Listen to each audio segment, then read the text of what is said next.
Today I want to talk about tax diversification. So finding the optimal blend of tax-free, tax-deferred, and taxable accounts. So the idea with this is that you can kind of lower your taxes as much as possible over your lifetime, maximize your after-tax cash flow. So what we're looking at with tax-deferred accounts, that's your traditional IRAs, 401ks, 403bs, etc. You reduce your taxable income today, and then those accounts grow tax-free. And when you take withdrawals, you'll pay taxes on that in retirement in the future. Tax-free accounts, this is like your Roth IRAs or maybe an HSA or a college savings 529 type plan. So you don't receive a tax benefit when you first put money into those accounts, but they grow tax-free and your withdrawals are not taxed. And finally, your taxable accounts are basically everything else. Brokerage accounts, savings accounts, stocks, bonds, etc. So you have to pay interest, capital gains, dividends, taxes on those all along. Money you take out of the accounts, though, of course, you're not going to pay taxes on. So we're going to look at an example of a couple and how tax diversification could benefit them. In retirement, there's just a lot more that you can do in terms of timing your income and planning things out to help minimize your tax bill. And that's where tax diversification really comes into play. My name is Scott Caulfield. I'm a CPA and a CFA charter holder and the founder of Sophos Wealth Management. So let's look at a little example to just show you how this might work. We're going to take a hypothetical couple who's married, filing jointly. They're 65 years old. They get $40,000 a year in Social Security benefits. They've got $1 million tax-free Roth account and $1 million tax-deferred IRA account. So what would this look like, assuming they don't have other sources of income, in terms of their withdrawals? We're going to pretend they need to take a $100,000 withdrawal. Now, that's overly simplified. It's going to be a different amount, too, based on the tax impacts, but let's just pretend it's $100,000 that they can take either from the Roth or from the IRA. Now, if they take $100,000 just from the IRA, they're going to have $100,000 taxable income from that. Of their $40,000 Social Security, $34,000 is going to be taxable in this situation. So that's going to lead them to an adjusted gross income of $134,000, and they're going to owe a tax bill a little over $13,000 on that. What if instead they took 50% from the Roth, 50% from the IRA? Well, now they only have taxable income on the withdrawal of $50,000. Unfortunately, that Social Security benefit is still taxed at $34,000, so about 85%. That results in their overall taxable or adjusted gross income of $84,000. And based on 2023 tax law, they would owe almost $5,900 in expected tax.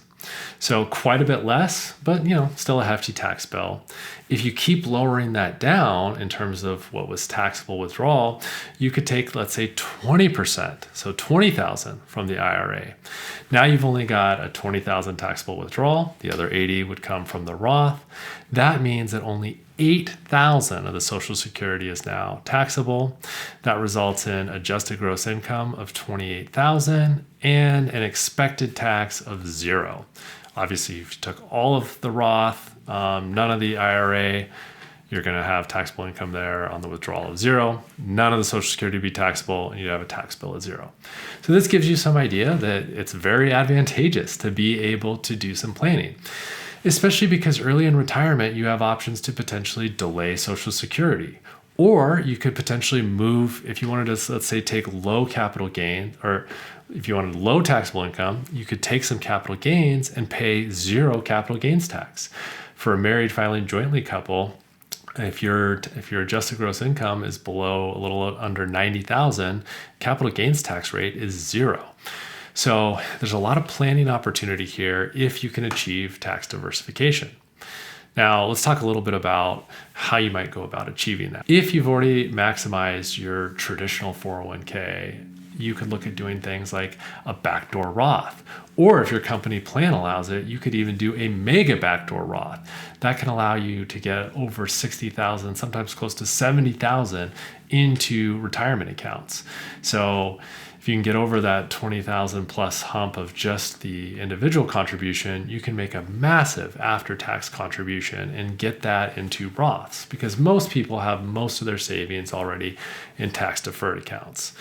You could also explore HSA accounts. Now, those are health savings accounts. You'll have to have the right high deductible healthcare plan that allows you to save into those. And the future spending will have to go to qualified medical expenses.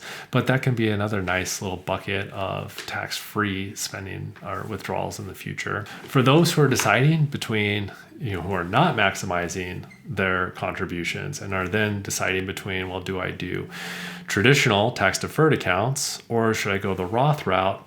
It's a little more complicated. It comes down to kind of your evaluation of your tax rate today versus your tax rate in the future. If you think your tax rate is going to be higher today than in the future, then the tax deferred, the traditional accounts make more sense. If you think in the future your tax rate is going to be higher, the Roth accounts make more sense. But this is one of those areas where I look at, a bird in the hand is worth two in the bush. I think there is benefits to receiving those known tax benefits today. We don't know what future tax rates are going to be. We don't know if they're going to change things. They're going to means test things in the future. I encourage you to talk to a financial advisor or a CPA who can help you with tax planning and kind of figuring out what makes the most sense in your situation. And please check out my website for more information and like this video and subscribe to my channel. Thanks a lot.